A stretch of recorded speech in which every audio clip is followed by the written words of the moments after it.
What's going on? What's going on? What's going on, folks? You already know what time it is. You either get right or you get left. You're getting ready to get right with us. So we're gonna go ahead and get this thing started. We got a lot that we're gonna cover today. So sit back, relax, enjoy. We got you covered. It's the Birdcage LLC. Let's go.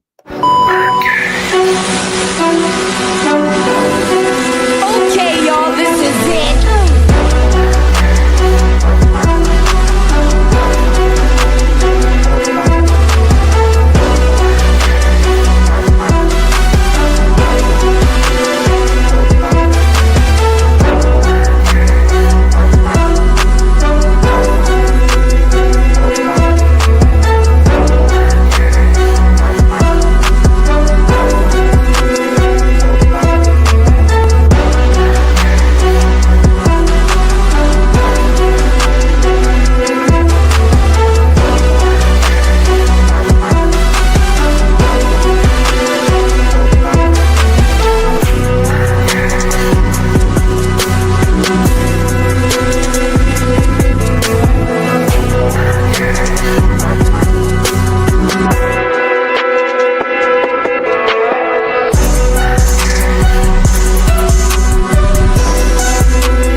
Well, welcome.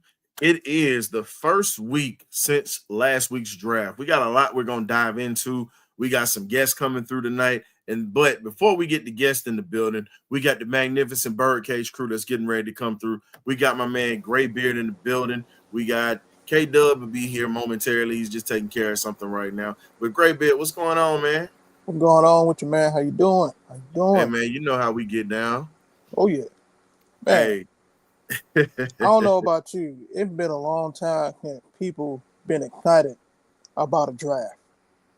It's been a Man. while. It's been a while.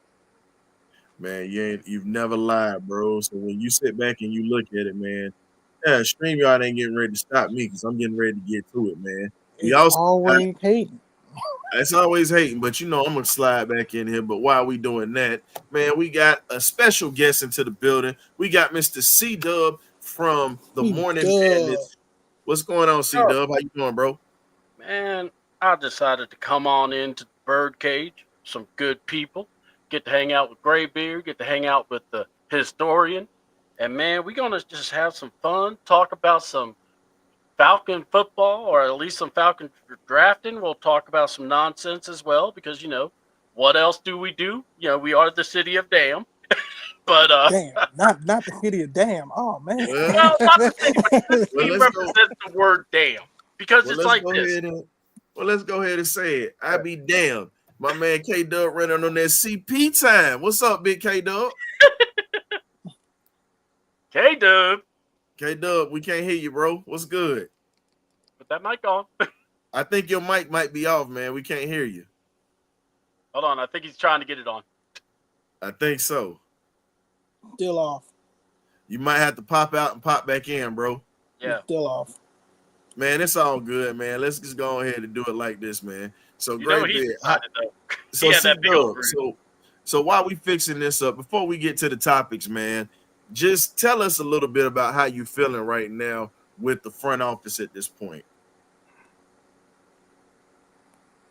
I guess I'm gonna just start with I'm actually pleased. It's like, look, we made jokes about Terry and everything, but Yeah, we have. you know, let's give the devil his due. He said best Ah. player available, and Jalen Walker was right there. He could have easily picked someone else, but he picked Jalen. And then to have the courage of your convictions to make the trade you did for James Pierce, I do nothing but salute that. I mean, this is a legit pass rusher, and we already know the kind of guy we're going to see with Jalen. Jalen is going to be that dog, guys. He is. Oh yeah. You could hear it all the time, but you see it in his You can feel it. And so when we talk about the front office, I'm going to go here. They did a good job. I think getting Watts and getting Bowman, I think they did some really good things there. And even the undrafted free agents, I was impressed with some of the names that came out of that. So, yeah, the best I can say is I was very impressed with Terry Fontenot and the crew. Oh yeah. Hmm. Oh yeah. I What's agree. And I'm going a on, man? hard critic. Don't get us twisted. I Oh don't, yeah, I we don't know. just give out A's and B's, but I'm just saying I'm very impressed. Hey, Will, we don't know if we got primetime games yet. They haven't figured out the schedule. You're not gonna find that out until after training camp, pretty much. So Yeah. that's a question you got to save. They don't May know what 14th. primetime games we're gonna have. Right. So, May 14th is the date that we're going to find out. Okay. Good look. man, we just still waiting on K Dub, but while we waiting on him to get his sound right, we're gonna go ahead and get this thing started off or whatever tonight. Let's be honest, man. The hottest topic in Atlanta right now is Unfortunately. there's trouble in the Ulbrich household. Oh. Oh Oh, yeah. and conveniently, K Dub pops in with that one. As soon as I said trouble in the Ulbrich household, he just popped up. Like magic. K Dub, what's up, man? Your sound is still off, man. We can't hear you. Your mic is trash, son. It's good. And see, StreamYard want to act funny with me because it keeps freezing me. See, but I'm gonna work through this. I don't give a damn tonight. So let's do it like this, man. So let's talk about it. You got trouble in the Ulbrich household. You have fines that were levied to the Falcons, and then you also have fines that was levied to Jeff Ulbrich. Yeah. Now, let's talk about the Falcons first. The Falcons have been in situations for the last 17 months with Kirk Cousins with two situations, him tampering, we lose a draft pick. He pretty much tells folks that he was playing injured, and we never really kind of recovered from that. And now you have this happening the day after the draft. Falcon fans, we just can't have nice things, man. It's just sad. We Just really can't have nothing nice without something going on. But how do you guys feel about the penalties that the Falcons have to pay for this? And we'll talk about Ulbrich, but I want to figure out, do you think $250,000 was really gracious for the NFL to give us that for a moment like that just made a bad light on this franchise? I actually think we got off light. I think you had that in the chat. We got off light, and I happen to agree that we got off like $250K. I mean, it cut. I just think when people look at the Falcons, they look at our reputation in the past couple of years. We always getting some drama, whether it be for Kirk Cousins getting hit, non-injury or injured. Go all the way back to Bijan Robinson getting hit, non-injury or not injury.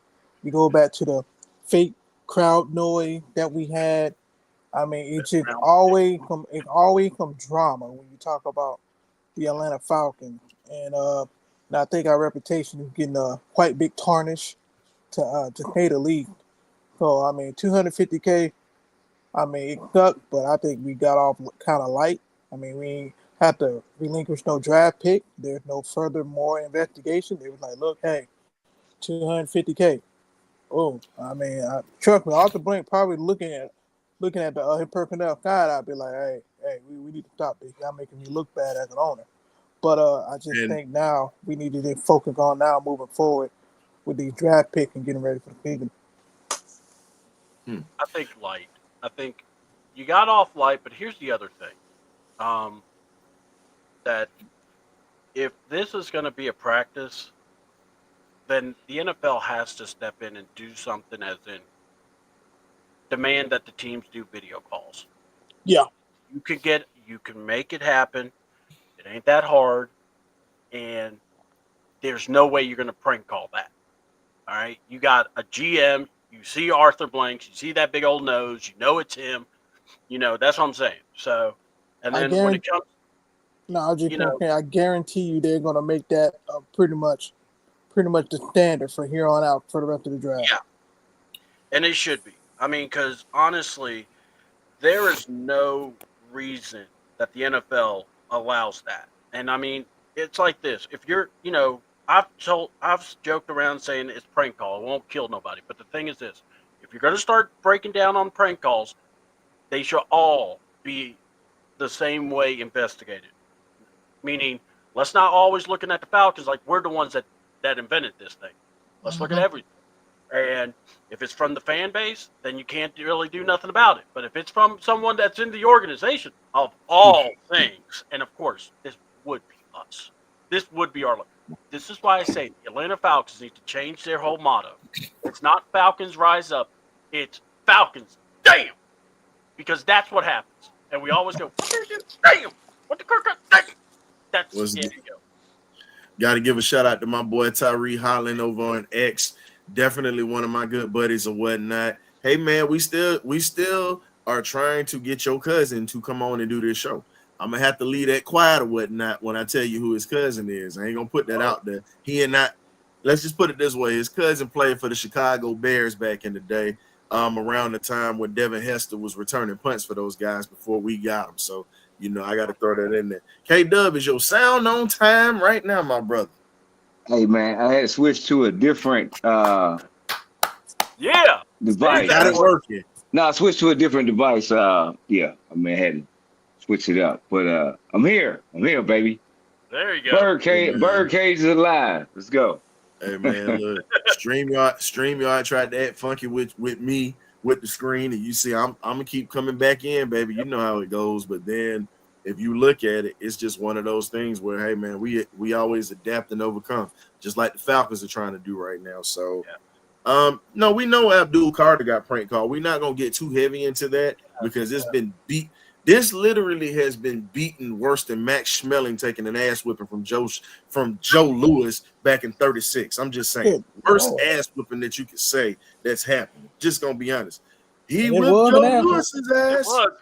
It wasn't happening. Yeah, I was watching Coming to America, so y'all got to forgive me, man. And I'm gonna be honest with you, man. Don't apologize. That's a great movie. Hey, so we done beat up this topic all to death or whatnot. I'm tired of it. I'm at this point. I'm ready to move on. We've said what we needed to say about this. Jeff Ulbrich is probably he done put hands on this joker for costing him $100K because Mama Ulbrich had a problem. I wouldn't talk to my son for about 2 years after that, man. Man, okay, I can tell you, my daddy. Shout out to my pops or whatever. Y'all met him at the function. Quiet, humble man. I cost my daddy $100K. He's a very patient man. My daddy be there put them hammers on me one good time. For $100K?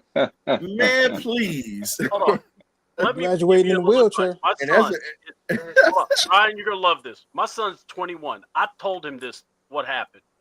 And I said, now I want you to think he's your age. I said, and if you cost me $100,000, what do you think I'm gonna do? He goes, I would beat myself, for God's sakes. He says, I know there's nothing I could do to pay you back, and there's not a sorry, there's not nothing I could do.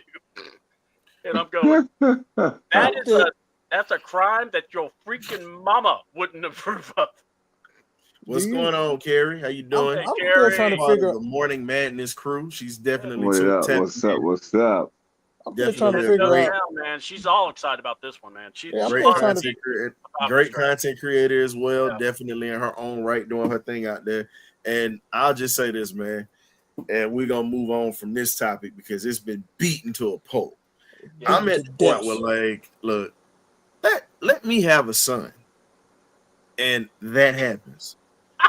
If he comes through the door. The first thing I'm gonna hit it, I'm gonna chop him in his throat. I'm a Ric Flair chop him across his chest. As soon as he drop, I'm hitting him with this hammer right in his snot locker. And then I'm just gonna commence to getting on top of him and beating him down. Love you, buddy.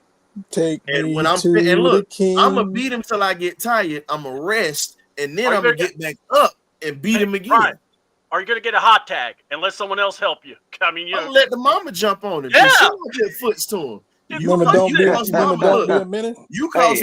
cost mama a couple of bags, and an upgrade to the house. I Yeah, she told you. gonna get some. She gonna get a piece I too. told you he exiled for 2 years, man. I ain't gonna beat on him. Hey, look, he exiled for 2 years, Mama man. gonna hit him with that broomstick or that electric cord. That's how that's gonna happen. Go old school. All I thought about when that happened and they showed the picture and I saw Jax Ulbrich, the first person I thought of, Ron Harris from House Party. Robin Goddamn Harris. hell. Come here, boy. I said, don't do that just yet. Oh, Hey, if you haven't seen House Party, you got to watch the movie. Classic. you gotta watch the whole thing. You can't just tell. Oh, Yeah, no, you gotta watch the whole movie. So let's get to it, man. Yeah. The draft grades. Terry knocked this draft out, but first, it's a reason why I'm wearing Gizmo. If you know about the Gremlins, you know. If you look at the face that he's making, this is the face that was made when they said Jalen Walker, University of Georgia. Faces was like that, and everything went nuts. They finally drafted a Bulldog to become a Falcon that high. The last time that was done was in 1980 with Scott Warner in the 3rd round with the 80th pick. And for us to make a move for a guy that's a Butkus Award winner and has won national championships and has been a top player in this country, that makes a lot of sense. Now, I want to ask you this, K-Dub, because we all talk about Jalen Walker at Mercy. And this was a guy that we all wanted, him or Michael Williams. We all said that. But how do you feel about James Pierce, a guy that had the highest percentage of quarterback pressures in the SEC and quietly was one of the best linebackers in the SEC as well? How do you feel about us trading up to get a bookend like that? I mean, I think it's an excellent and outstanding move by our front office to basically circle in on the guy. So he basically have a bookend and have somebody on the other side to meet at the quarterback with. I mean, I just really feel like the guys were dancing and moonwalking in this draft, man. So that's the guy that they really had high on their board. I think that Jalen Walker's was basically icing on the cake. They really didn't think they had a chance in hell to get him. But when he fell to them at 15, they said, "Hey, look, man, we're gonna just double our luck. Then we just gonna see what we can get. Then let's see if we can trade back in and go get the guy what we originally wanted at 15." And they actually got him. So the draft gods and the football gods were in their favor, and they just continue to make excellent moves, man. I have no quorums, no problems. I'm like Ulbrich said, I'm just ready to get them on the grass, man. Ready to get them on the grass. Right now, it's kind of like boot camp when you look at it, y'all. And if you was in the military, you know how it go. You get off that bus, you get yelled at. That first week, you're pretty much hurry up and wait during that first week, getting your shots, everything else. It's when you get to that next week when once you're done with your official paperwork and all that, that's when they put boots to ground and put boots on your neck. And this is what's going to really change the culture, because I'm just going to keep it a buck with you, because I'm going to let you talk about the next couple of draft picks, you two. But for Jeff Ulbrich at this point, with the situation that happened, I'm happy that he manned up and he took ownership for what happened. But here's the thing. You've got to gain not only the trust of the staff, because you have to be able to secure information that could be pertinent to what we're doing operationally. You have to earn that trust back by performing as a coach, putting this defense in the best possible way to not just win, but also to be dominant when they win and use all the pieces that we have for you. Because again, you didn't lose your job. You do have a microscope on you now because of that situation. Totally. So it's just one of those things. So Graybeard, the second round goes to Xavier Watts and Billy Bowman, the safety position. How do you feel about them getting the two top safeties in the country outside of Malachi Starks? I mean, I think the front office, man, hit a grand slam, man. They went at the need that we needed to improve this defense. Yeah, tell me about it, man. Boot camp was not fun, but but it gave you help, man. Bump hell week, but Xavier Watt, man, that was a real deal in the draft. Anybody that watched Notre Dame football, fortunately we did, And unfortunately, but I watched him when they played UFB. Man, he was just all over the field making plays. He got a pick, ran that thing clean back. The dude is a baller. He's a gamer, and I'm like, man, that's a hell of a thing. I actually thought he was gonna be a late first round pick, to be honest with you, because they had him high. Mel Yeah. Kiper Jr. had him high in his mock draft. So by us being Man, able to get him, being able to get him, that was a steal. And then Bowman Let's is the do it. guy. Bowman is the guy that I thought was pretty good, especially when they played Alabama and when they played Tennessee. Man, he was really getting after it. So I just think Terry Fontenot look, we're gonna give y'all what y'all need. After that, it's out my hand, it's in y'all hand. So I just think now we just need to build up on that with already people that we drafted previously. So I just think everything is slowly and surely coming together, little bit by little. I got to give a shout out to Mr. Carlito 25 Way, my guy Carlito, also a content creator for high school and college high school sports and college sports. Their show is called Students of the Game. Please tap in because they cover high school sports around the Tennessee area, but they also cover the SEC and all types of college athletics if you're into that. So check out Students of the Game, man. Really great content. So thank you for taking time away from your schedule to check out this show as well. He definitely tuning in because he's a volunteer fan and we got one of his boys. So he's got more reason to look, even though he's a Titans fan, he got more reason to look at the Falcons now. So come on. Oh man. You can enjoy it. he ain't coming over, man. That man staying right in Tennessee. Oh, you stay in Nashville? Yeah, he stayed in Nashville. Shout out to my Hey, boy. look, you man. come on, you come on to this side, man. He ain't that leaving. far away from Atlanta, but He ain't speaking of leaving. not that far away, Yeah. C-Dub. Now, this is something that you and I have talked about on your show, and I want you to address this. All right, sure. How do you feel about the pieces that they've gotten on the offensive line? You got one that you drafted, and you have two offensive linemen that you've brought in at this point. And all these offensive linemen that you have brought in have played over 300 snaps, and they all have given up one sack apiece. That is Jordan Miller, that is Jack Nielsen, and the other offensive tackle that we got from Georgia Tech. So you got two linemen from Tech right in your backyard, and you get one from Wisconsin. How are you feeling about that? Not just that, they were coached by offensive linemen, so they already know what to look for in that. And I think that's huge. Look, how about this? Everybody in this group knows this feeling, and we've said it before. This group or this trade or the moves this team made makes me go, Terry is literally saying, we have had fat on this defense for way too long. We're bringing men to replace these boys. Same thing with the offensive line. I think the offensive line, you got guys that are tough-minded. Look, anytime you get a guy that's from the powerhouse or from Wisconsin and Georgia Tech or whatever, these are guys that are being trained by guys that know how to run the football, that know how to play the positions. I love it. All I was saying to myself is I don't want to put expectation on a 7th round pick or a free agent. I'm But putting I'm going to go here. expectations If on. they show that they can do the job better, and what if we all said, we need to look at that right tackle spot because that's the blind side of Penix.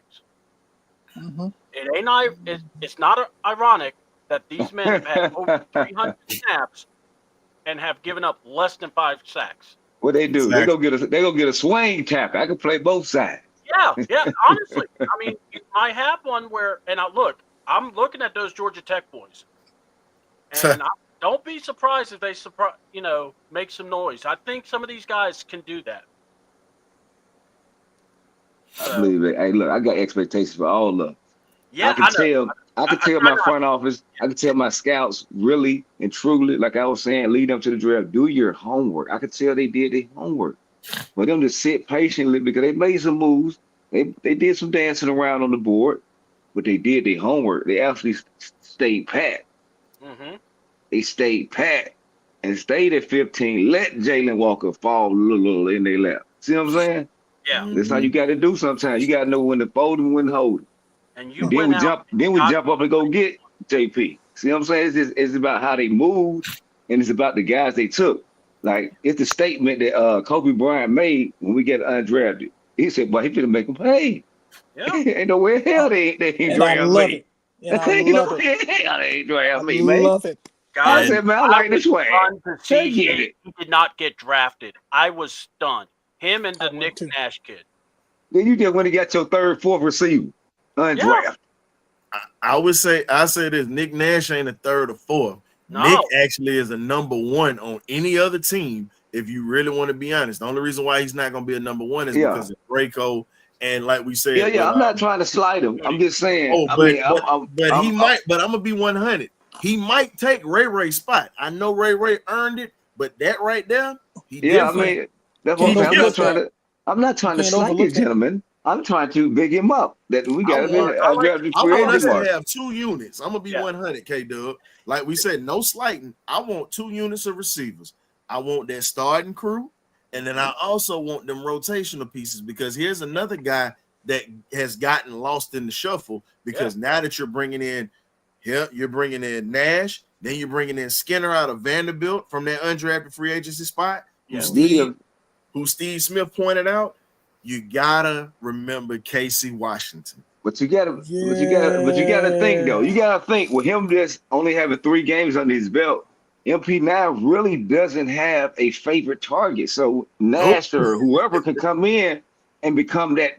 You know how every quarterback makes their favorite target. It could be a Yeah. tight end, it Yeah. could be whatever. But nobody, he doesn't have that guy. So who's He to had the say most time with Nash? Casey Washington. I Yeah. Remember, He know he had didn't have that. a Casey I lot of Washington. time with understand Casey. that. Yeah. But like, look, but Nash may come in and say you had the time, but you ain't got the mind. I Hey, don't know. there's this thing called chemistry, and I agree with you, K Dub. And that, look, And it comes back to what I said earlier. All the guys that got picked as free agents and also as draft picks, these guys are coming to take jobs, Oh yeah. facts. and Oh yeah. they know it. It's not one of these, oh, well, I'm just happy to be here. No, these men are ready to take, and I'm intrigued to see that what we have, are they ready to take that fight now? And Nothing personal, but a and big here, No, one. no. Best and I got survive. one guy for you too. Yeah. It's a guy when we talking about these receivers, because y'all know I'm big on HBCU guys. Mm-hmm. We got a guy who started off at HBCU and finished off at Albany State. His name's Seven McGee. Seven McGee is a burner and got hands. Prime had him when he was at Jackson State. And when you look at him, bruh, all I'm gonna say is this: that wide receiver room is literally competitive right now. It And I is love it. competitive. And I So, love it. so even if we have guys to go down, unfortunately, like we had last year with Mr. Mooney, and Hodge got a little banged up, Draco, Or was a little help banged up. here. You have depth in that room, so there won't be a drop off of Penix. There won't be a drop off of Penix. You got that type of talent in that room. So I'm good with the depth that we have and the talent that we have. Unfortunately, we know all these guys are not going to make the roster and all these guys aren't going to make the practice squad. But I see some things coming this year when it comes to this passing game. I really see a lot of stuff coming. And I bringing agree. those I linemen agree, in, Mike. I believe that. I believe what Mike said is very key, man. The competition, man. Iron sharpens iron, like they're like just like at Georgia. So let these guys battle it out, man. I mean, I want the Yeah. best man to win. Can, Even if you I can, want to say this real quick. what's up? I love your analogy about the boot camp, about you going to get ready for some football training. You do know Jalen Warren's looking at them going, come on. I've been around Kirby Smart. This man tried to break me. I'm here. I mean, he He said Jalen Walker. He already Jalen's coming in going, bring it. He already said it, man. Like, look, man, what's up? Man, get me on the ground. What y'all ready to do? Because here's the thing: at Georgia, we tell people like this. Alabama is the same way. When Nick Saban was there, can't say it's like that now with Kalen DeBoer. But the one thing you knew is certain coaches. Dan Lanning's got it up in Oregon. Yep. Freaking Kirby's got it at Georgia. Saban had it there. Dabo Swinney's got it at Clemson. You got to give it to him. And Brett Venerables has it at And Oklahoma. Texas is doing a good job too. They're bringing some people too. Only the strong survive. when you talk about that competition at some of these schools. Ohio State is another school. As much as we all trash them or whatever, you have to recognize the competition level, because think about it. Jameson Williams would have never touched the field if he didn't transfer out of there. That's how deep it was, and that is how talented it was, because he went to Alabama and became a star. Yeah. So when you look at these kids coming out of certain schools, you know what you're getting when you draft them. Yeah. Yeah, he wouldn't have played, man. We got Marvin Harrison Jr. Yeah, That's Jay. Hey, we'll drop it. We're gonna drop it a little later. We're just going through our topics right now. We'll definitely drop it. I got you, Jay. That's Jay from We Talk Hawks TV. What's up? I call my man the black Skip Bayless. Oh, Lord, you better be careful. I'm good. No, Jay good people though. Like we'll disagree on some stuff, but he does make some sense with some of his points. I ain't gonna say all of them, but some of them him and Matt go at it, which is hilarious. So it's what it is. It's all love. We ain't got no one named Michelle over here, so we good. Hey, so here's the other thing I'm gonna throw out here. And when you look at the undrafted free agents that we got, I got to give that an A, because I'm gonna read off some of the names that we got. You got Nick Nash, who we talked about, Quincy Skinner. There's a kid by the name of Joshua Simon who plays just like Jonnu Smith at that tight end position. If you don't know about him, please go look him up, because I'm gonna be 100 with you on that. Pitts is a first round pick. We know this, but that kid right there, he gonna make the roster. South Carolina. He can block, he can catch, and he's not slow. So again, that's Jonnu Smith at a cheaper version, and he got some more. Yeah, of course you know about Kobe Bryant. Dante Manning out of Oregon is another guy who you got to keep an eye on. Simeon Barrow. To me, I feel like that is the wild card out of the undrafted free agents, because we were saying that we needed a defensive tackle. We got one. Yeah. So him, all he needs to be is polished up a little bit, but that first step is very quick, mean, and to the point of attack. So we got to steal with that.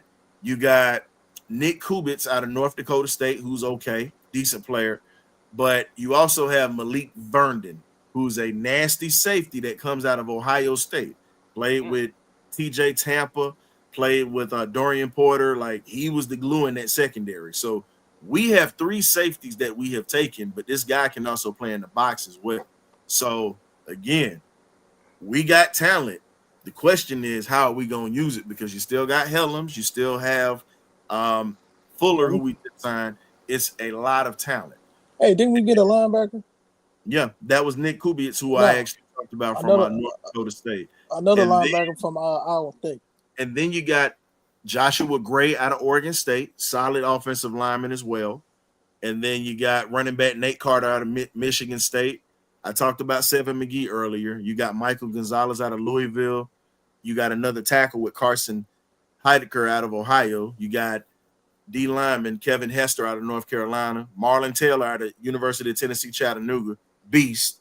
And then you got safety Christian Story out of Kentucky, and then you got a long snapper and Hunter Rogers out of South Carolina. So anything you know that Frank Beamer Jr. touches when it comes to special teams, you know it's going to be good. Yeah. With all the names that I have read, some of these guys should have been drafted. How do you feel the due diligence went with this situation with Atlanta at this point? I think they went for need.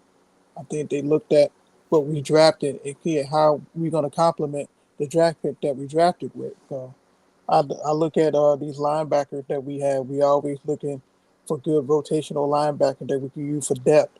We look at what we can do with defensive line and offensive line. So they really tried to complement the 5 draft pick that we drafted with good. We drafted free Kobe Bryant, man. I still can't believe he didn't get drafted. That kid can ball. But right, man. Hey, look, it's just like what you do. It's just fuel to the fire, baby. I like his attitude. I'm like, man, I'm gonna go show him. So I mean, sometimes I can't, because I'm watching a lot of these draft. Watching a lot of these draft shows from previous years, man. And a lot of this common thing keep coming up when they're interviewing these future and past players that played in the NFL or in the Hall of Fame and so forth. They said, man, it's not when you get taken is where. So you got to go to the right fit, man. You could just be the right fit. We need that secondary. We getting tired of getting burnt, tired of getting making I us look agree. silly, double move, getting beat on all this stuff. So we need all that secondary. We need all these guys back. You can't never have enough guys in the secondary. So We found that the out foot, last year with all them the damn foot, injuries we got. yeah, that's Whew. what I'm trying to get at. So I feel like the football god shined upon us. I know we can't keep everybody on the roster like historian was pointing to, but keep the best. We You can know what I'm cherry saying? Let pick. them Yeah. cherry pick the We best can cherry ones. pick now. Definitely Cherry can do pick, We gonna that. stay with cherry, these. cherry pick the best ones, man, and put the best ones out there, the best ones that we can go out there and go try to go get a Super Bowl with. Go try to go get it, man. Because like I say, you never know. Every time that we went to the Super Bowl, the year that we started, we never thought we were going. So let's see what happened, man. You Maybe know, this time we'll actually get the victory out of it this time. yeah. And all I can say, This time actually we'll run the football. facts, Amen. facts. And I'm and when you look at it, let's be honest. Out of the whole NFL, when you talk about undrafted free agents, there are 22 undrafted free agents that are NFL Hall of Famers. 22. That is a large number for guys that weren't supposed to make teams. Yeah. So here's the other thing. Jalen Ramsey might not be coming to us as well, by the way, because Philadelphia is really throwing their hat in the ring at getting him, if you haven't heard. got them So if they rolling, get, man. but I mean, if they get him, he's veteran presence. He still can produce for those guys. But let's be real. Them two young corners at Philly, they not benching them kids. They drafted them too high to Like bench London. them for Jalen. Jalen would be a role player or even a safety on that team. That's how they would use him. But we might not be getting him. So, I don't think we we need don't them. have the money for Jalen, and he ain't taking the team friendly Yeah, discount. I Not at mean, this stage. I wanna see our young guys play, man. I mean, kudos for Jalen Ramsey wanting out of here and getting to another team, but I feel like I like where we at right now with these young guys building young. Let's go, man. Oh, they haven't Let's get the signed guys him out yet. there. I just said they in the runnings for him. But I think he's still talking to Raheem Morris at this point because he honestly said he really wants to play for Raheem Morris. And you mean when you got his former players that are top echelon of the league wanting to come play for him, that says a lot. Yeah. Even though we have our feelings towards how last season went, you just got to overlook that and say, hell, this man has people that's backing him. So we just need to see how this is going to play out I because, agree. the way that the season ended last year left a bad taste in a lot of our mouths. Oh man, it did. I think the way that we played, especially that last game, how freaking Bryce Young just looked like he was back in hiding form. I mean, it just to me, man. I think everybody got a renewed energy, and everybody like, look, man, we gonna put up a shut up this season. And I think Facts. this training camp is going to be ultra competitive. I'm talking about competitive, Yeah, especially in the back end with our safety and cornerback, with our wide receivers, with our linebackers. I'm telling you, you're about to get the iron sharpened iron effect in the ATL this season. yeah, man. I mean, hopefully they open it back up. Like last year, it was closed to the fans, Yeah, so it was. we need to get back in there because I'm ready, man. I'm ready to go see these boys get on the Well, grass, man, and see well, they what's had to going do on. some upgrades. That's the reason they ain't let us in. I mean, So I I can't even be understand mad why. at that. Thank God they did some upgrades because we had one of the worst facilities in the NFL until they said, hey, man, when you going to fix this? And now that you fix those facilities, now you have a bargaining tool to bring better players in to this system that we're trying to establish in this culture that they're trying to establish at this point. So, you know, at this point, let's talk about it. Since we're saying establishing the culture, that falls right into this next category. What are the biggest concerns for the Birds coming up this season? Just be Attitude. honest. Take your fan glasses off for a second. We don't need to say, I'm not going to know. I want you to really talk about what concerns you and what would you like to see improved for this year. Not ragging nobody, but we just want to talk about the improvements that need to be taking place. I think Gray, I'm gonna let you go first, K Dub, and then our guest C Dub or whatnot. uh, What are something that you want to see, and what's some of the concerns that you have? attitude. I think how we are gonna approach training camp, man. I think we came out of training camp off, and it showed against Pittsburgh. I think Raheem Morgan have to look at that and look like, I understand I don't want to get my players hurt, but at the same time, they can't come out that flat and rusty week one. So that has to be tweaked, and that has to be, and you have to play your players a little bit. I'm not saying they got to play the entire game, but they need to get that rust off. They need to get into some type of continuity and rhythm. That's one of my concerns. And secondly, man, just being consistent. I'm like, just understanding all your problems that you had last year with clock management, time management, third getting off on third down, being able to convert, all them things, being able to being able to tackle. I mean, these fundamental things need to be addressed in OTA when we get in training camp. So that one of my things is what type of mindset we gonna walk in when it's time to get back on that grass. People gonna be hungry. People gonna be ready to work because the bad taste in the mouth that they had, we pretty much gave up the NFC count to Tampa Bay, gift wrapped it for them. I mean, I just want to see what type of fire they're gonna have. Okay. Here's a question. So K Dub, same question. What would you like to see improved, and what are some concerns that you might have that could possibly be fixed? Well, I mean, I look at this team and it's kind of reiterating back to what Bray Beard was just speaking about, man. I just want to go back to that coaching, man. Just want to be able to see these coaches be able to have the mental aptitude to push these guys, to push them to the next level, man. Whatever level they ain't on the right level. We need to go above and beyond where we're playing at now, man. I'm talking about you got to be new, innovative, and creative out there with the playbook and with the defense because you got guys that are special. You didn't just go draft some guys, just draft some guys. You didn't go draft no Tech McKinley, okay? You went and got a guy that's special, man. So you got to be special with the play calling. You got to get all kind of fly and creative with them because that's what Kirby did with them. You just Mm-hmm. can't just, oh, I'm gonna line them up over here and let them go rush the quarterback. Line them up all over the damn place. You know what I'm Yep. saying? Get creative with him and JPP. Just get creative, man, because the more you can throw at them, I think the more they can soak up and be sponges, and we can really have a special defense moving forward. And also, I want to harp on being injury free, throughout the season. I know injuries happen throughout the season, but Yes. my thing is staying healthy, and learning how to play through injuries. These brittle ass kids today. I mean, they just can't seem to play through injuries. You know what I'm saying? Back in our day, we played through all kind of crap. Now today, they got a little thigh bruise. Oh, I got to sit this one out. No, man. No, I need more from you, son. I need more from you and the coaching staff. But those are the things that I really am just harping on right now. I feel like we have the right players, we have the right scheme, and we have the right attitude, but we have to continue to get more out of the guys that we have. Get more out of the guys that have been sitting on the bench, holding up space, but you got drafted. Get off the bench, Brandon Dorless.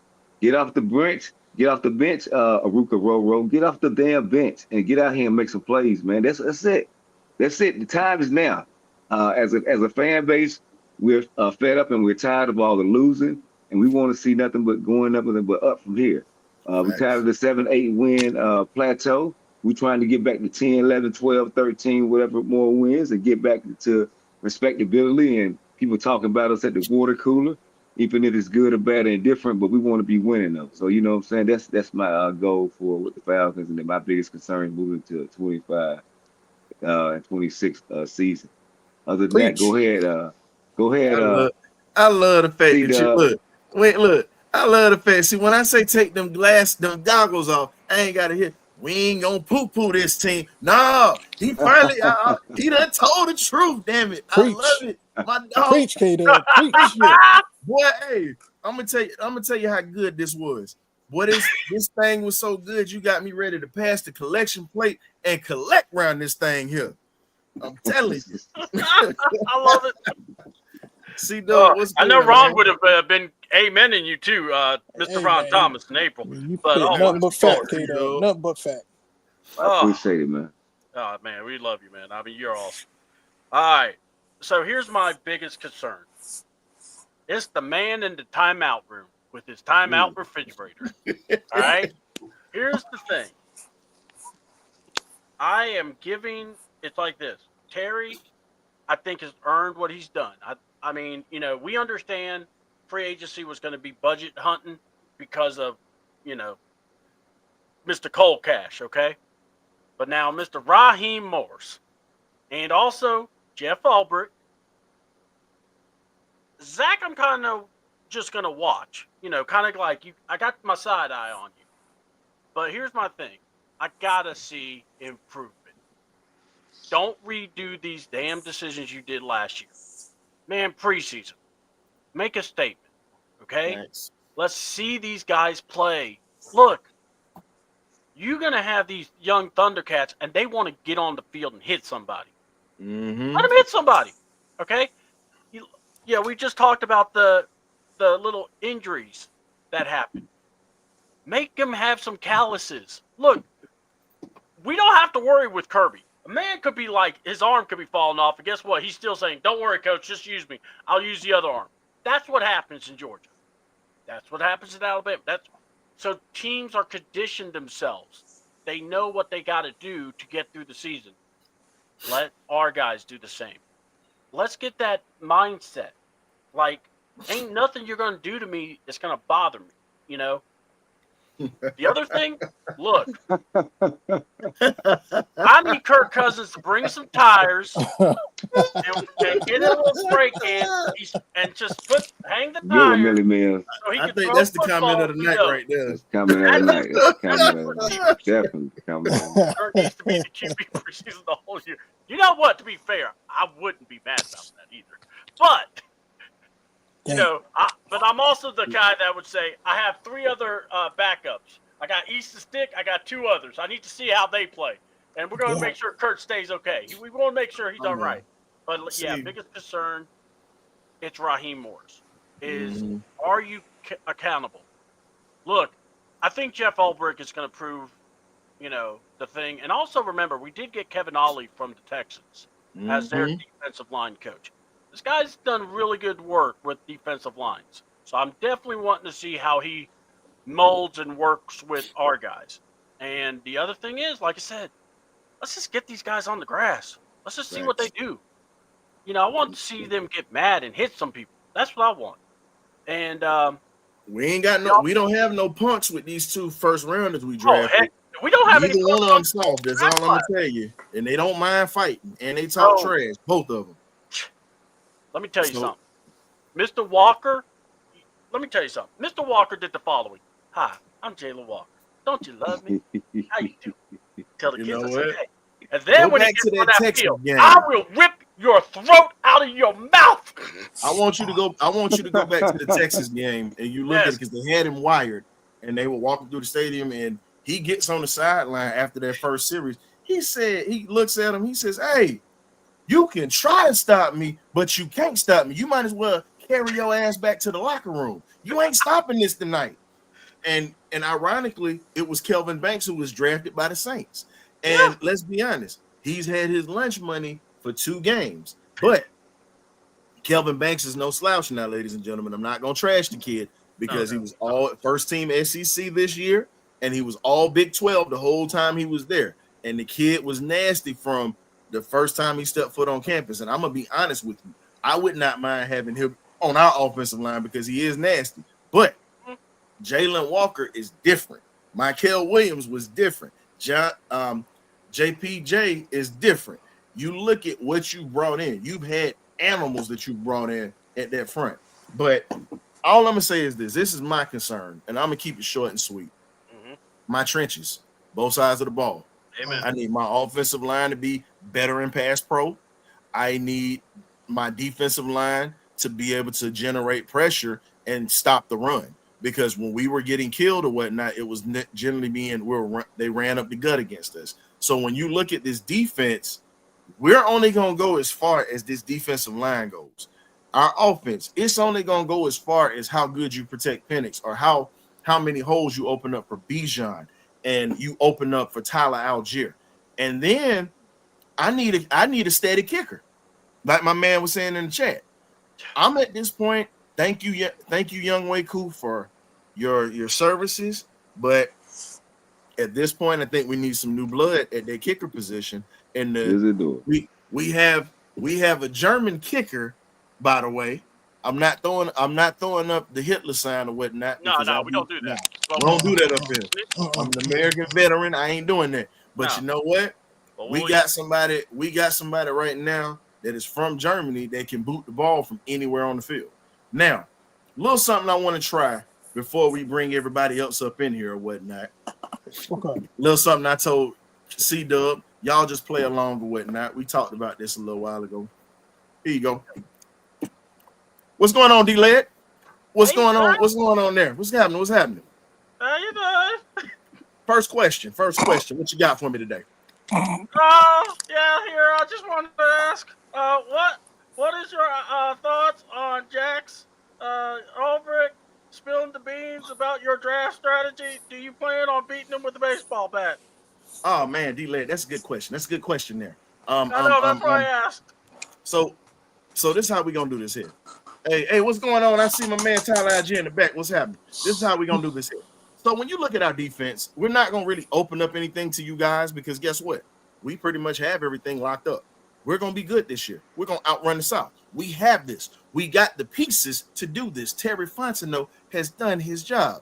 Does that answer your question, good brother? I appreciate it, but I got another question. How do you feel? Because since you didn't answer my question, I'm going to ask another question. Do you really feel you can actually coach this team? Or are you going to hold on to more timeout? That's like me trying to sit there and question your credibility of being able to cover a sports team, D-Led. Come on. You can't sit there and do me like that, sir. So the next thing that we're going to have to do at this point is I'm going to move on to Zeno. Zeno, what's good, man? How did you like those steaks at the training facility? Nice and tender, huh? Uh-huh. We saw, hey, Tower Girl was looking at you, my guy. You got some swag over there. Just like we got this swag on Sundays, baby. That's how we going to do it. Next question. Let's see. Not the game. Mark's enough. Look, but no, I had to throw a little bit of character of Raheem Morris in there. Ain't worth a damn. That man going to Super Bowl after 11.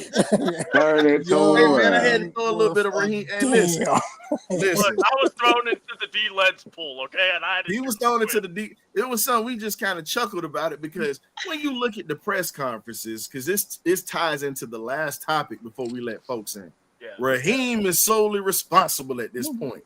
Yeah. This is the reason why we said this for this topic. The way that you see these press conferences and the way that it's handled or whatnot, it's horrible. It's horrible.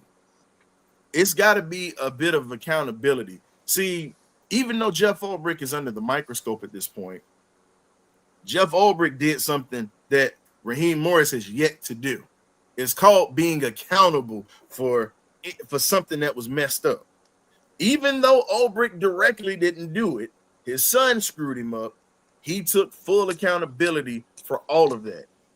He didn't run. He didn't shuck. He didn't jive.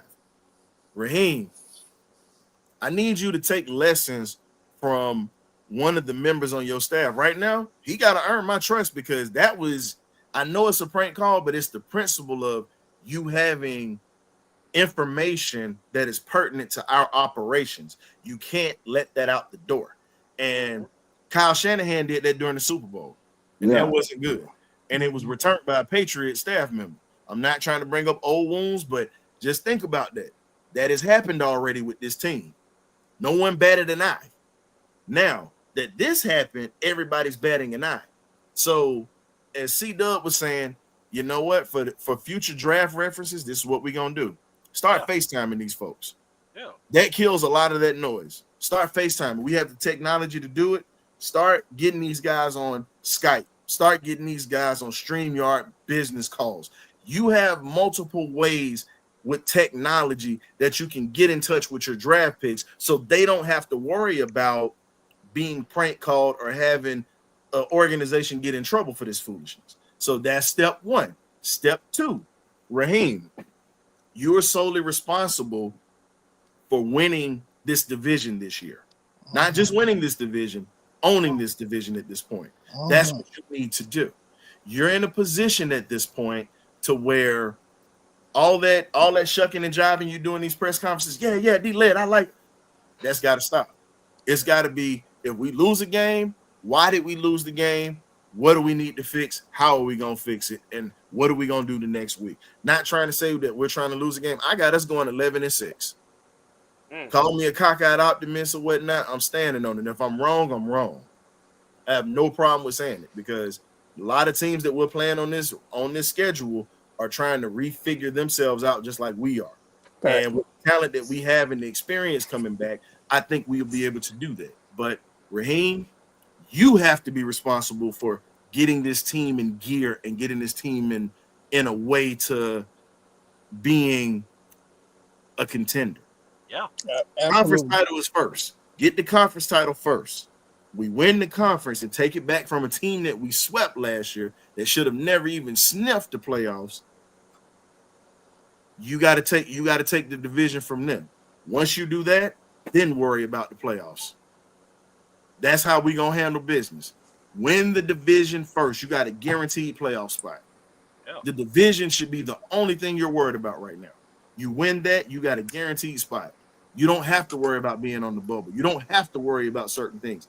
Take care of our division first. Everything else play in itself. I agree. We don't have to worry about other team. We don't have to worry about team beating other team or backdooring to get in. Yeah. I mean, we was on that pace, and then we stumbled down the dang at the rest of the block. And that pissed me off last year. And then here was the bad part. Your team gave up on you in that last game. Literally, we saw the defense give up. Exactly. That's all I say. But outside of the division sweep, if you don't do anything with what Terry gave you, sir, I'm going to let you know right now. Your ass got to go. Out the paint. You got to go. Because as tough as I've been on my scouting department, because I'm always going to be tough on them because it's too much talent out here to let slide. And they did a damn good job this year with the undrafted free agency side. I got to give them that. With not just the players that you knew that was supposed to be drafted, but with guys that weren't even thought of, guys that I put out on here, guys that K-Dub put out here, and Graybeard. And, when we do our research on this, they were able to tap into that market. So now they did their due diligence with the undrafted free agency market. They did their due diligence with the limited draft picks we had, thanks to Kirk Cousins. Mm-hmm. All I'm going to say is this. Raheem, everything falls on you because, brother, if you screw this up, I'm telling you what's going to happen. You out the door. And I bet money, I guarantee you, and people might say I'm crazy for saying this, they're going to probably put Jeff Ulbrich in his spot because the press conference that he did yesterday, where he stood in front of them and took that heat the way that he did, even though he wasn't directly involved, don't think that he wasn't being evaluated at that point. Terry's not going nowhere, Destin. Terry already set himself up. Penix saved his job last year, and the draft that he has now, he literally brought that in. He saved his job. He's not going nowhere. And he cleaned up the books. If you let a general manager like that walk, you out your mind. Terry just turned over to Raheem and went, now what you going to do? Yeah. Well, now what you going to do? So at this point, this is strictly on Coach Rock. Terry did his job. He went above and beyond with limited resources this year. That's exactly what he's gonna say. That's what he's gonna say when they go in the office and meet with the big man. Hey man, I did my job. So what we gonna do now? Because we've had that time. I'm gonna drop the link in the chat. So if you want to come in here and talk, I made this money. You didn't, right, Ted? Somebody been listening to Bobby Brown. Come on in. I dropped the link or whatnot. I'm gonna drop it in X as well for those folks that are on Twitter. And we didn't have anybody on the book today, so come on in, man. I dropped the link. Yeah. I'm gonna tell you like this, Destin. Come on in, Jay. Because I already know y'all already know me and Jay finna go at it, right? I'm just giving y'all the fair warning. Hey, the floor is yours, man. No, y'all can chime in too. No, I want to feed it. Wait a minute, hold on. Before Jay get in here, wait a minute. We got the man that carry pink slips and he want to fire everybody. We got Pink Slip Will in the building. What's going on? Pink Slip. What it is? What's going on? Fire everybody. Nah, bro. But nah, Hey, man. hold up, I, Will. Before you get started, I gotta bring him in here. So for the okay. first time into the bird cage, we also have a member of We Talk Hawks TV for my Atlanta Hawks fans out there. They have great content. We got the Black Skip Bayless coming into the building today. We got Jay, the Hawk fan. What's good, family? How you What's up, ladies? Jay? All right. So I'm Jay, happy we're to gonna be get to here. you in a second, my brother Will. What you got Yeah. for us, man? I'm gonna just tell y'all right now. We got 4 starters on this roster. Might be 5. It depends how they learn this playbook. They learn this playbook, but I'm gonna be honest with you. Mike Hughes, I know he deserves his contract, but he got to stay healthy, man. He got to show me a little bit more improvement. See if he could be available. Jesse Bates the third. Xavier Watts coming for that spot. Jordan Fuller. No knock on you. I understand you with the Carolina, but hey, you in the Falcons uniform, so if you wanna keep that job, you got a lot of competition. You got Helms trying to compete. You got Watts, but I believe I got Watts, but on that nickel spot, I don't think the Alpha gonna win that. I'm gonna go with Billy Bowman out of Oklahoma. Let's I just go. like how the kid brain. He got that 4-2 speed. I like He the can name. cover. He So I'm gonna he tell you played. like this. What make this, and I want you to answer this for me, Will. What make you think Jesse Bates about to lose his job? And he's been one of I the don't know top about No, scorers. no, that. no, no, no, no, no, Oh, no. I I thought you were know. No, saying. he's talking I about thought who. you No, said Jesse job no, stink. no, no, no, no, Look at no. Jesse go, you stay. No, I I just was let saying. I just let Nah, him I go was. with it. I like Nah, I was saying like I believe D Alpha gonna get some playing time, but they probably gonna have him on special teams. Or something. I just don't think he gonna keep that nickel spot, but just because I'm on okay his with on him his being on side special run, teams. He produced those special teams just like Kadero Hodge. yeah. I'm good with that. Yeah, yeah. but I don't think he's not good for the fit that with the scheme that we're gonna run with Jeff Ulbrich, and then plus you have to cover that middle of the field because that's a very important position to play that nickel spot. That's very you have to cover tight ends, you got to be in the run support, you got to cover bigger slot receivers. I just don't think Diafra is gonna be able to cover them big dude guys. And then we got to worry about Tampa. They just drafting them another wide receiver. So I like Nick Bowman Jr. because he had that philosophy. Only thing he got to work on is tackling because he had a lot of missed tackles. That's why he got drafted real low. But I love the kid though. I just think he ready to compete. And how I seen our press conference, he was very emotional with his fiance. That dude ain't playing. He ready to compete right now. I love it. I agree with you, Yeah, Will. I agree. Bowman was one Okay, of yeah, the top okay. Will safeties, came but in the this yeah, draft thing was cooking, so except for but the the whole draft was Jesse so Bates. loaded. You had That ain't many happening. guys that dropped because he was projected to go in the second round. So there were a lot of guys. Xavier Watts was projected to go Yeah, also in the second round. Even hell, they even had him going in the first round on some mock boards. yeah. So yeah. that's why I'm like, it was so loaded in this draft. But the way that Jacksonville flipped the switch and got Travis Hunter, that threw everybody off. Oh yeah, Yeah, that was the So wild card Jay, right there. Whatever. Jay, yeah. what's good, man? We got to get the newbie up in here. What's up, man? Man, I what's be good, late, What's man? y'all. up? It's a pleasure to Thank be you for here, coming man. through, bro. We're good with you, Appreciate you. man. I'm a Jay. man of my word every time. You Yeah. definitely are. So what you got for us, man? Because I Hey, see man, you ready to get rid of Terry off the rip. I I'm see not this. ready to get ready. Listen. I need to be very clear. Okay. I like Terry Fontenot as a GM for more reasons than football. I think you know where I'm going with that. Some people Yeah. just get more opportunity than others. But Gotcha. at the end of the day, it's about results to me. And my issue isn't with Terry, it's just how you would come on We Hot TV during the off season, gassing up saying, oh, he can fix the Falcons and this, that, and the third. And it's like at the end of the day, man, I haven't seen it from this regime to tell me that they were better than the last regime. And Mm-hmm. I think there's some recency bias in why we feel like he's a better general manager than the previous regime. I ain't have to wait 5 seasons for a winning season with the last regime. I got I got 5 straight. I got 5 of the most prosperous years off the bat Hmm. for in Falcons history with the last regime. Had I an got established two. I quarterback. got He two had an NFC established South quarterback. championships, a NFC title game, and then when them Julio Jones picks got torn, can't do, and the defense got old, and the aging players got old. I seen them tear it down to the studs and draft another set of Pro Bowlers, and we went to the Super Bowl. My issue with the last regime is they held on to the Julio Jones and Matt Ryan experience too long. But Mm-hmm. it's the hardest thing in sports is when you're a general manager and you draft a team, a core that you think can win, and now you got to tear it down. But 5 years in, I'm still waiting. That's all I'm saying. I just ain't So seen the so result. And he's on the hot seat. so Everybody knows he's on the I'm hot gonna seat. give you this. I'm gonna give you this because you know what? You brought up a lot of valid points. I'm not arguing that, Yeah. but I will argue this. What team do you see hire a coach before you hire a general manager? And I'm just putting this out because Steve Weiss came on this show and confirmed that for us. And that Mr. NFL Network himself. He even said Terry Fontenot himself in those first 3 years, because he's a first-time general manager.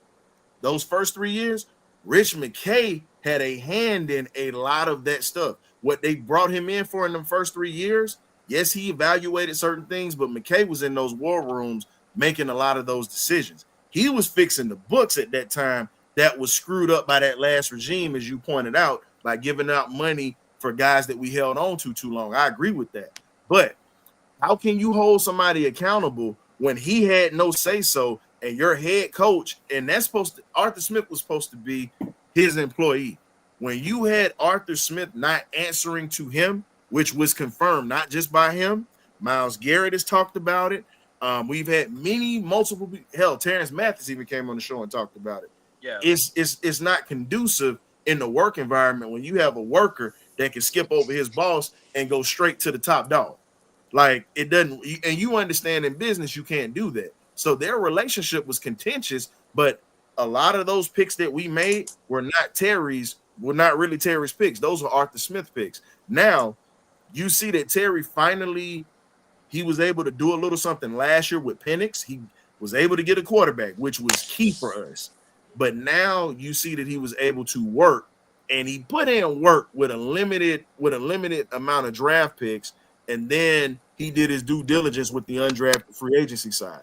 So Jay, I'll say this. I think that Penix gave him an extra year, which was this year, but this draft, if these players turn out to be what we think they are, because Arthur Smith was in charge of that roster before. With him being in charge of this finally, I think he at least has two or 3 years to prove it. And if he doesn't get it done within these 3 years where we're not winning, as you said, yeah, he could possibly be gone. But I see Raheem leaving before him, honestly, because he's provided the tools and financial stability. I see them leaving together. So here's my thing, right? General managers and coaches get inherited by new regimes every day. Like the Chicago Bears are a prime example of that. Now, do the great teams do it? No, but historically, the Falcons are not a great team. They're somewhere in the middle. I'm a Falcons fan. I love the Falcons, but this Oh, is you fine, reality. bro. Don't worry. I called them. We realists So now. when We you're a real. middling franchise, you do middling franchise things, and that's one of them, right? And here's the word of the day that everybody talks about with Raheem Morris is accountability, right? Accountability. Yeah. So the way I view the coach, the general manager, and the quarterback position is all the same. It's all accountability based. These three spots get all the credit when, regardless of if it was the defense or whoever made the play, they get all the credit when things go right, and they get all the blame when things go wrong. That's just, it comes with the territory. So all the word salad, at the end of the day, it's still results. At the end of the day, it's still 4 seasons, and we don't got 9 wins. Okay, he still inherited the Matt Ryans of the world. I get it. They tried to squeeze something, but like again, it's the head scratching stuff. Whether it's him or the front, it's still the front office, and he's the face of the front office. When you had an opportunity to address the quarterback, you went with a tight end, and I was told that this is a generational tight end. This is supposed to be a Hall of Fame tight Well, end, trust me, and we still waiting for the all Can you pro. say, wait a minute, Jay? I want you to say that again. See, we rarely agree on a lot, but you know what? I want you to say that again. Yeah, You got me leaning back in my say chair that. right now. Say it with the I'm chest. just saying, when you had a chance to address the quarterback position, you went with a tight end, and when you had a chance to address the pass rush, you went with a running back. So whether that is whoever's decision that is, at the end of the day, the guy who gets trotted out there and who's held accountable ultimately for it is the general manager. So I get where we're going, and I love the. Don't get me wrong, I wanted Falcons to address pass rush for a long time, but amidst all the excitement, what fans aren't understanding is Terry Fontenot. This is how I know he's on the hot seat. He doubled down. He went all in So if the Falcons have another season, I'm not too mad about the JPJ trade because effectively they just moved Yeah. next year's first into this year's first. I go back and forth on if I would wanted to include the second rounder to do that. I think that the 100 so spots that you had to sit before you drafted again was a long time. A lot of guys went off the board, but at the end of the day, man, at the Falcons, they're still not that deep. They're like you're still only one or two key injuries away from a linebacker here, a wide receiver, quarterback. God forbid something happens there, from having a very similar season to the previous four that you've had. And that first round pick that comes due next year suddenly becomes in the top 15. So that's a crazy gamble to me. I'm not mad at it. Again, if you believe JPJ is your guy, go get your guy. Go get your guy. Go get it now. But the flip side of that is there's still inherent risk in this. And that's what we're not talking about. If we make the playoffs next year and that pick is in the 20s, it's no one needs to even talk about it. But the reality is we're not a lock for the playoffs. No. And that pick can still be top 15. And that's the thing we were saying. So if you have a losing season and that pick goes in the top 15, you're clearing house. Hey, Jay, man. Hey, look, when you take you're clearing house. Like you were just saying, Jay, man, you got to take that pick with conviction, man, and don't look back. You got to say, fuck them picks, man. Hey, I'm sorry. I hear you. I hear you. I apologize to all the I hear you. all the followers out there. I can't even get. Wait a minute. I gotta at least give a disclaimer. Ladies and gentlemen, that's the passion of a true Atlanta Falcons fan, and it's K-Dub. He is a part of the Birdcage crew. I do apologize. Normally don't have heavy profanity on the show like that, but y'all got to excuse it. The passion came out for a second. Normally he doesn't do that. So if we have any of our future sponsors that are looking at this show, please excuse that minor slip up. Thank you. Yeah. Continue, Jay. I'm sorry. I'm just saying the risk is still there. It's not. And where I look at Terry, and I don't, again, you brought up the scouting department. You know how I feel now. It's, again, the general manager is the face of all this. He's going to get all the credit. Yeah, he's the scapegoat, pretty much. Right?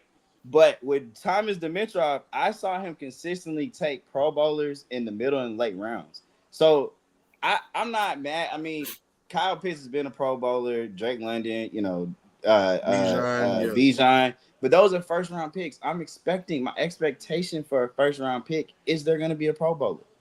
I'm just being real with you. But those are supposed to be. Yeah. But when I look at Thomas Dimitroff, I also saw him get late round Pro Bowlers. I saw him get a Devontae Freeman in the third round.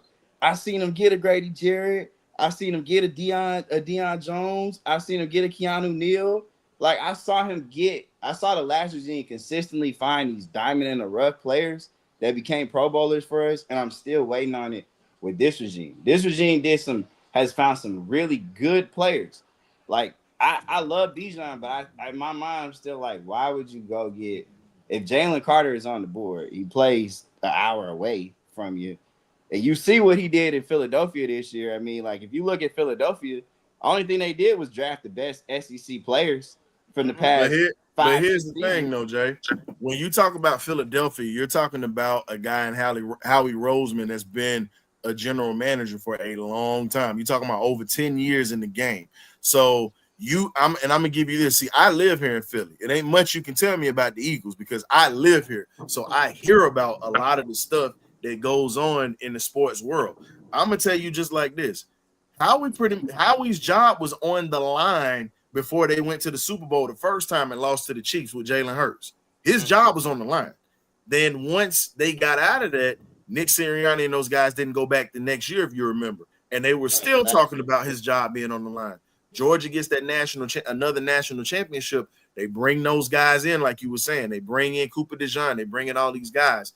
And when you look at Philly, their front office always understood how to scout players, not just scout players, but also who to pay, who to let go. They have experience in that because they've been really, let's be real, they got back out of the doghouse because they were in the pits for years before they ended up starting winning. They started really turning everything around from in the 90s, early 2000s. They were okay, they were good, but then when they had Chip Kelly, everything got shot to hell. And then after that, they rebuilt their image and was able to move on from a Super Bowl winning coach and Doug Peterson to now you have this guy. So there's a ton of things at this point that you can look at when you speak on Philly, because they actually have smart folks. And I'll just put it this way. I'm gonna stop on my rant. Coach Cam just popped in right now. Shout out to Coach Cam, one of our guys from the Berg. Damn. Coach, Damn. Damn. Oh, What's damn. good? You in the building. It's How you Cam. doing? I already know where they're about to go to. He about to speak on Keanu Neal, because as soon as you said that, he popped up. I mean, he Soon as was you a Pro said that, he Bowler. I'm popped just up. saying that's a Pro Come Bowl. on, he that did was the a Pro Bowl Kool-Aid Man save. challenge. He's like, Man, bam, I'm here. that man Keanu Neal had 3 back-to-back injuries. He wasn't the same player. Was not, but he Keanu was a Neal Pro was Bowler when he was we healthy. called him Mr. Glass, but I told everybody like this. The And glass. my aunt, I'm gonna tell you this here, and Auntie, I'm sorry I gotta put you out there, baby, but you're gonna be mad at me. But we made a bet about Keanu Neal. I got an aunt that's a Gator fan. You just hate him because he came out of Florida. I said he wasn't worth a damn at Florida, and he ain't gonna be worth a damn with the Falcons. And I said he won't make it through his contract. I won $100 off my auntie off of that bet. You And I took told your her he would auntie's not money. make it through his first contract. I You meant took that. your auntie's money. I'm so proud of you, man. That's what right. you do. Hey, listen, I That's what needed you do. groceries, but Cam, what you got, man? No, Keanu, I just want to say what's up to everybody. What's going on? what's going on? Practice these kids is crazy, but no, like so what the Hawks fans was saying. Terry has done a lot of great things, right? But the whole thing that we have to realize is Arthur Blank loves this word collaboration because it allows him to remove two stones with one move. So you can remove the head coach and you can remove your GM in one shot. You don't have to pick or choose. You can get rid of both of them. So when we look at the moves that are being made, we can't primarily put all of this on Terry. We can't put all of this on Raheem because if you look at the last head coach we had here, you took a tight end over a quarterback that we needed. You took a tight end over a pass rusher we needed.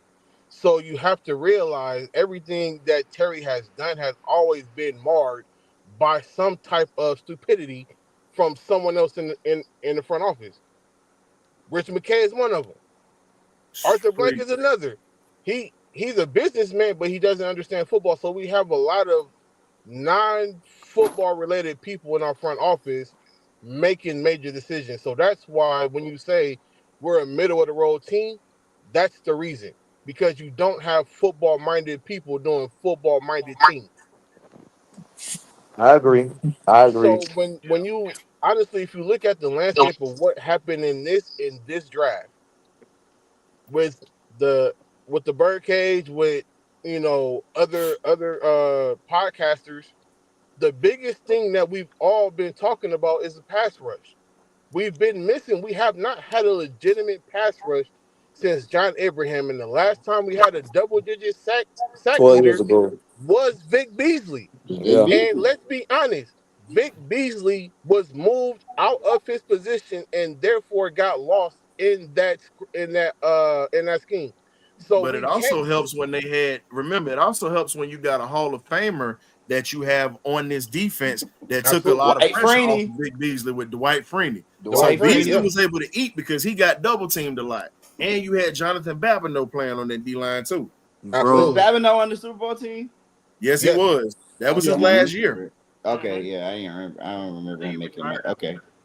So when you look at the pieces we took this year, right, with the loss of Grady Jarrett, we're now going to be doing a lot of depending on Anyamata, and our defensive line is going to go as far as his health. Let's be honest. Our defensive line is only going to go as far as how healthy he is this year. Hey, Because Rook, we don't know what Rook is going to give us. We don't know if Trice is really going to be half of the player he is, because the type of injury that he sustained last year, he's not going to be what we thought he was at Washington. Then you have JPJ, you have Jalen Walker. So these guys have to get acclimated to game speed. And if anyone says, "Oh, game speed is the same in college," you never played the game. No, So please stop saying it. No, it's not. it's a difference. It's gonna take Different some time game. for them guys to get used to the speed of the game and the physicality of the game. So yeah, you was studs in college, but now you're gonna have to cut your teeth. So I mean, I love what we've done. I love the pieces that they brought in so far, especially the undrafted guys like Nick Mm-hmm. Nash. That's one of my favorite moves so far this offseason. But let's not put too much on the front office for a lot of the mistakes that have been made. Well, So here's my everybody thing popping though up in on here the Rich tonight. What's up, McKay thing. Texas boy? Oh my bad. What going on, man? What happening, everybody? What's going on? What's up? What's Good up? to have All you. right, coach. What you got for us, man? Super excited for this season to start, man. Telling, hey, man, but I don't know, man. I think the future bright for the team. Like this the first time in a long time that we actually young on both sides of the ball. When you look at all the cornerstones, except for maybe Jake Matthews is young. They Yeah, all within their first 5 years. Yeah, yeah, I agree. yeah. Like I feel like if Raheem can get the coaching taken care of this season, man, the Sky's the sky's the limit. limit. Sky's the Facts, limit. facts. And And I Right, man. and and we I were be talking about the development part, and this is what we were saying earlier because I know Jay had agreed with me on this because we were kind of back and forth with that. But the key with this regime right now is, and I've said this first, we need to get better strength and conditioning coaches as well. That's Amen. something else that hasn't been talked about. Because remember, I talked about this on We Talk Hawks TV about the Hawks too. If you look at it, that also comes into play when we talk about how can guys get back faster because you're going to get bumps and bruises throughout the season. You're going to get banged up. You're going to get hurt. It's just part of the game. If you don't get hurt, you didn't play. It's just Yeah, what it is. So at this point, we also got to get better strength and conditioning coaches in there so we can limit some of the injuries so we can have that. Now, the I biggest thought we thing, just got the guy from Alabama, which one? the strength and conditioning coach. I thought we just took the guy from Alabama from the University of Alabama. No, that's right. We did get him. But the question is this: how is he going to be able to implement that system? Because it's going to take him more than a year to implement that system with strength and conditioning and whatnot with these guys and really put these guys in a situation where they take better care of their bodies. But what also hurts us at this point is this: we don't, when you practice the way the whole NFL is set up now, you don't hit anymore. You nope. don't build up that body. You don't condition your bodies anymore. If you're 35 and above, you understand they used to scrimmage and they used to go at it on the practice fields back in the day. Now, Mm-hmm. because of the money that's put into these players and they're seen as investments and they don't want to lose out on an injury, you're not going to get as many scrimmages as you would used to, and you're not going to get as many physical and violent practices where they're building up their body with calluses. I believe if we had more of those, instead of the pretty much the Players Association stepping in, I think you see less injuries right now. That's Yeah, just my opinion. yeah, I agree because if you look at the way we used to play pre-kicking, we used to have 5 pre-kicking games, not 3, Mm-hmm. and they barely played in one. So it's like all that. I mean, the only way you're gonna get good at and bring football that is playing preseason. in Gotta playing play. football. In Yep. playing football, you got to build up that toughness. Got to And And get like great, that you balance said, in though. practice, they don't practice. It's pretty much like 2-hand touch. and great beer. I'm glad you said that because this year, Raheem Morris, I love you, brother, but you got to start some of your starters, man, to get that rest off because we need that round when we put them pads on. We cannot be half tracked in this year. We got to Yeah. have a We narrow trying to. page. We trying to win this division. We ain't winning in 7 years, going on 8. So you got to have these dudes ready to play. I understand Golly. you don't want your starters to get hurt, but it's the way of the game. We got depth for a reason, so you got to start your starters, Brian. That's all I'm gonna say. Technically, I gotta agree with Jay on this. We have pieces for depth at certain positions, but we don't have the depth that we need like we should have. Now, that was something, that's the reason why I said, if you remember checking out the shows, I said we really got to go hard in the undrafted free agency Yeah, market yeah. because of the fact that we don't have that And the depth. And money. I said this weeks ago. GA Texas boy heard me say it. Jay came in here and confirmed it. His first time on the show, and Jay confirmed everything I said with that. So, Jay, what do you think it would take? Because, like I said, you took time to step away, and I wanted to get your opinion on this. Texas boy, C Dub, and Will, I'm gonna let you guys get it. How do you guys feel about once this offseason starts? Do you think we'll be able to cherry pick more players to build up this depth? And what do we need to look for? I got my opinion on what I think we need to look for, but what do you feel as if we need to look for? I'm gonna let Jay start, Texas boy, Will, and C Dub. I'm gonna let you guys have it. All right. The big thing I would be looking for is more help on the O line for sure. Um, I think people are so they're so low on D offer, but I'm like, well, if you had a better pass rush, he might be better. So I don't think he's that bad. I think he's with no pass rush help though, he is pretty terrible. Um, so I think you're good there. I think you might need one more outside corner. But I think right there we have solid pieces. It's just kind of hard because I'm trying to think to myself if you bought in more depth because you have the Falcons have the problem of you have too good of players starting. Like you have the A guys that are in the starting lineup, but behind them are a bunch of like C guys. So it's like, how much do you really want to play with your C guys, right? How many plays is Drake London realistically coming off the field? How many plays is AJ Terrell realistically coming off the field? Like, I don't know. No one seems to have a good answer. But look, you lose AJ Terrell, it starts looking real bad in the secondary. I'm just gonna say that. So to me, I don't know. It's like you'd have to re-engineer this thing. I'm a firm believer of.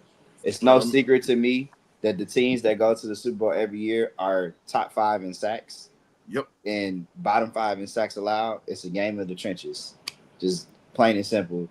And I think the Falcons are really good at getting position players, but they are very bad at finding guys in the trenches. So you mentioned the Eagles. You mentioned the Eagles. I might have to start cutting you some slack, Jay. I'm just because saying, like, he just echoing Eagles, everything. Right? When I was a kid, I ain't really become a Falcons fan until I was in like high school, right? But the Eagles have always they've been competent, just like the Cowboys. As much as the fans hate Jerry Jones, they're competent because they understand the game is played in the trenches. The Falcons, as an organization, are incompetent. And we come in here and we talk about Rich McKay. Rich McKay's been with the Falcons in player decision roles since 2004. So that's a terrible excuse to me. He was here for Thomas Dimitrov, and we still went to the Super Bowl. So it ain't nothing different. I'm not gonna be the guy in a business role that had a football mind in Thomas Dimitrov and went to the Super Bowl and let somebody come in here and tell me what I'm gonna do. It's just not. That ain't how it works. That's not how it works. You have to come and earn the keep just like everybody else. You fix my books. You tell me who you think, but ultimately, I trust the brain trust here of the people that got me to Super Bowl, who are still in the organization. They're still the Falcons. When they turned over the Dimitrov here, they ain't go out and hire new scouts. Like those are the same people been in the room. It's just the dude in the general manager seat changes. So until they fix the trenches, it's that we're not winning nothing no time soon. It's just the reality. In football, here's been the problem, Jay, and I'm gonna pass this. Here's been the problem, and I'm gonna pass this to Texas boy, and then Will, and I everything you said, a lot of that what you said was spot on, and we all have. I've come in here and I've said this many a nights, and everybody in here can attest. Everything you saying is repeated pretty much. It's just coming from somebody else. Now, when you look at the fact that this front office has been up and down, and Rich McKay's been here for a minute, and like you said, with them going up and down, and you brought guys in from New England or whatnot, from Dimitrov and all those guys who came from a winning culture. You get Terry Fontenot, who comes from New Orleans. He was on that staff that won in 09 that Super Bowl. He was on those teams that were winning the division titles. So it's not like and here's the thing, he started from the ground floor and worked his way up. So Terry got some clout, because think about it. How many times have we heard the Saints being in the negatives in the books or whatnot, and they find ways to balance their books and they're able to get players? Terry, and this is why I was saying, I don't think we let something like that walk out of the door, Jay. You know what I'm saying? I think that's why I said I believe Raheem would walk first, because Terry's valuable when it comes to balancing that money and balancing that checkbook. We call him Tightwad Terry for a reason. It's just right. He can Yeah, stretch. but how many general managers in all these cap strain teams like the Kansas City Chiefs? You I don't think could it's give you another guy that's doing I could give you three that? bad general managers right now that ain't doing what Terry's doing. And even though he's been in a messed up situation that he inherited, that he's cleaning up, I can tell you right now, the New York Jets are a Oh mess. God, The they Yeah, got like but freaking you wouldn't 5 Tennessee bring general Titans. managers. No, you I'm wouldn't just bring giving a it to guy you. from the Jets though. I You Carolina mean, bring a no, guy Panthers. from outside like of the the Jets, Chiefs, the the Tennessee Titans Eagles. finally, I give you Car- this, the Titans finally figured this out or whatnot. The Houston Texans figured it out, but they were in a mess. And then you look at the I don't know about Jackson the Jaguars. Texans. You're bringing a lot of talent into Jacksonville, Yeah, but they're Jacksonville is. mispaying people. It's been a mess since they went to the AFC Championship game and lost to the Patriots. You can talk to any Jag fan, and we got Urban one that Meyer. comes up in here, That's all you got to Coach take. McGrill. Urban Meyer. They haven't been right because of that front office, and the general manager has been a mess. Don't forget Carolina Panthers in it too. Oh, Well, look, we we know went. man, they So own We've it as been so to bloody does the. as we We've been anybody to the can. Super watch Bowl in the past. We can go back again, man. That's does all you got to anybody worry Exactly. watch about. We that just got to dude? finish the drill. Y'all watch Eh, Colin Cowherd? Anybody watch Colin Cowherd? Because he made Colin some really Cowherd's opinions are stuck towards the West Coast. He has a nah, hard on but for the here's West here's Coast. what I was gonna go with that. He made a Yeah. really good point that the teams that pick at the top of the draft in the NFL have been picking at the top of the draft every year, just like in the NBA. And it's becoming easier and easier to find the good organizations from the bad organizations the longer the season goes. So when they went to a 17 game season, I don't know if y'all peeped this. The NFC, my whole life was a revolving door of teams, and the AFC was going to be one of Ben Roethlisberger, Tom Brady, or Peyton Peyton Manning. Manning. And Joe Flacco snuck in there 1 year before Patrick Mahomes finally broke the mold, right? Max. Well, the NFC has pretty much the past 5 years has been the 49ers and the Eagles. And the Rams snuck in there one time. Like, And you know they what I mean? But it like you go back, it's those three, it's the same series of teams because it's like you're making bad decisions. And all those teams, Jaguars, those are the same teams that pick top 15 every season. And we are also one of those teams that seems to be picking top 15 every year. every year. But you Yeah. know the So sad part, they had, and let's be honest, and I gotta pass this off to Texas boy. yeah, I'm done They after this. yeah. So after this here, the Jaguars have been a team that has a better track record in the playoffs than we do, and they're younger than us. And they've won, and they've had more win. Let's be real, they've had more winning seasons than us. They went into a slump for about 15 years, but before that, the Jags were always in the playoffs for an expansion Yep. team. You look at all that talent that they had during that talk. The So all I garage. can say is this: when you look at how that team was, they've been to the AFC Championship game multiple times in their tenure, and they are an expansion team who figured it out. They were able to have a system in play, and they've definitely been a team that you've had to respect because they've always had competitive football. It's just the past few years that that 15-year hiatus or whatnot doesn't take away from them coming in for their first almost 20-something years to dominate. But Texas boy, what you got for me? I think, with this team moving forward, the development is going to be key. And I feel like with the acquisition we brought in with Ollie and Ulbrich and keeping Ledford and keeping Jerry Gray and stuff like that, I think that's going to help the development big time. I Fact. also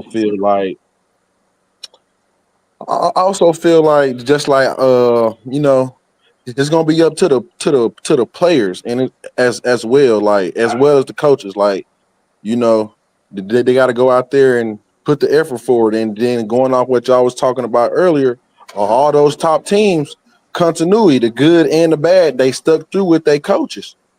And I feel like we can't keep going through a carousel every 2, 3, 4 years. We gotta stick through the good times and the bad times. You never know. I was an advocate of Raheem in 2020 to be the head coach.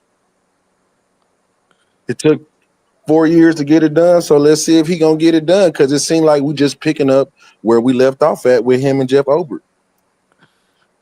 Yeah, yeah, Facts. yeah, it's crazy. Facts. It's I wild to me. agree. Think about Oh it, yeah. like, because I forgot who podcast I was on one day, but who is the oldest tenured player on this defense? AJ. Yeah. AJ.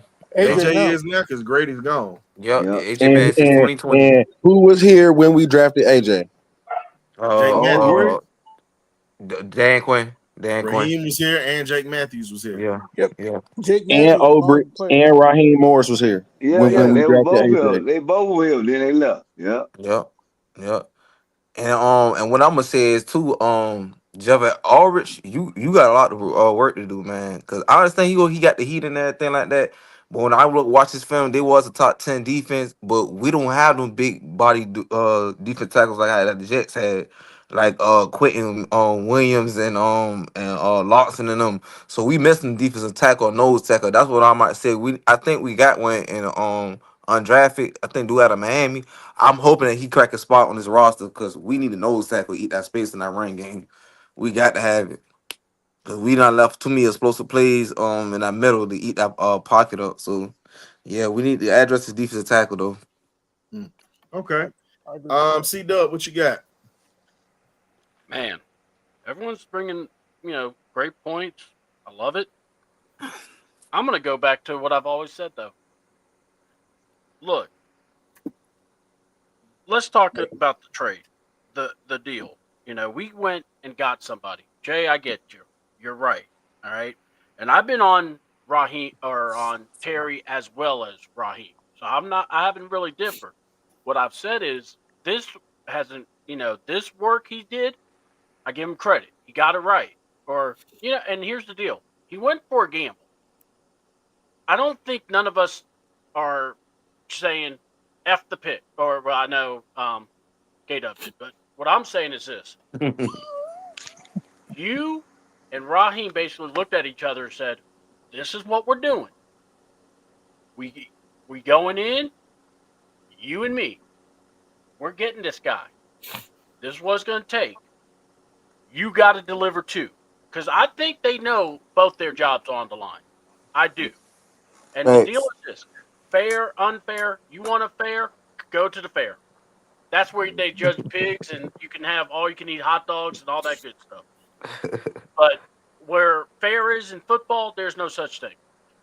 What the deal is this. Now is time to produce.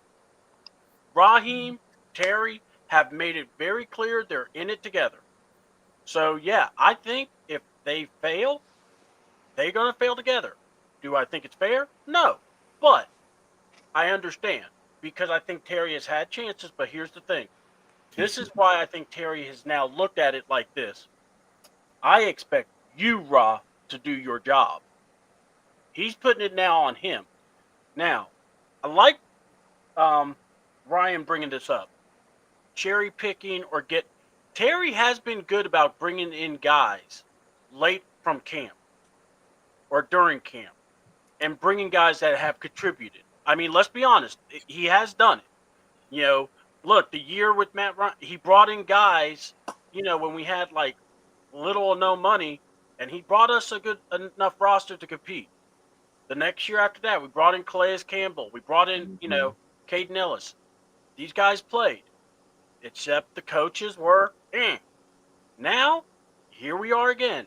The coach has to step up. I think accountability has to be going up for not just Ulbrich, but it has to go up for Raheem. The OC, I see him, but I Zach can't. Robinson. Zach Yeah. Robinson. Robinson, yeah. Zach. And you also got to look at. I still think Terry has to be on his game this season more than ever. Yeah. You got to make sure you got to make sure you got the right people in that medical staff that can help these guys get better. Yep. And fight through these pain. And also these guys have to fight through pain. That's why I said some of these guys that we drafted, I'm telling you, I just see it. If Troy Anderson, first of all, we will now have to at least be relieved for one factor, folks, and I think everyone can agree. We don't have to start the conversation if, man, what does Troy Anderson have to do to make an impact on this game? We don't have to do that because his impact is in Grady or in, Piedmont or wherever hospital he goes to get rehab. Oh, My man. thing is this.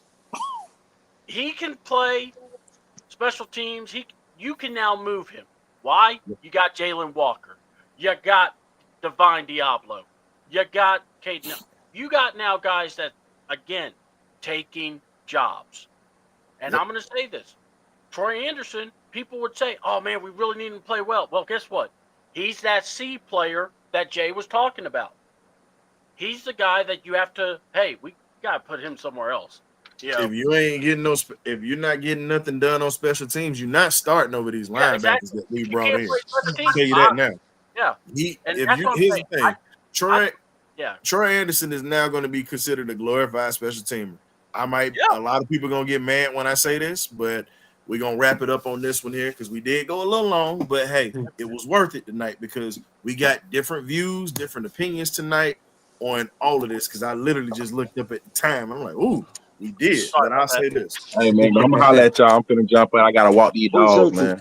All right, Appreciate you. Take care, big man. Thank you for I stopping through. appreciate y'all, man. I appreciate y'all. Thank you for having me. All right, Jay, man. let the folks know where they I can love find the you, insight. man. Love the insight, Jay. Man, it's coming. It's coming. I'm working on my channel right now. Y'all inspired. Hey, soon as you get your channel, you let me know, and we'll definitely help you out with that. Because, like I said, even though you and I go back and forth, I'm all about helping other folks get on, bro. Because many people have helped us get on and put stuff out here. So we definitely will support your channel, bro.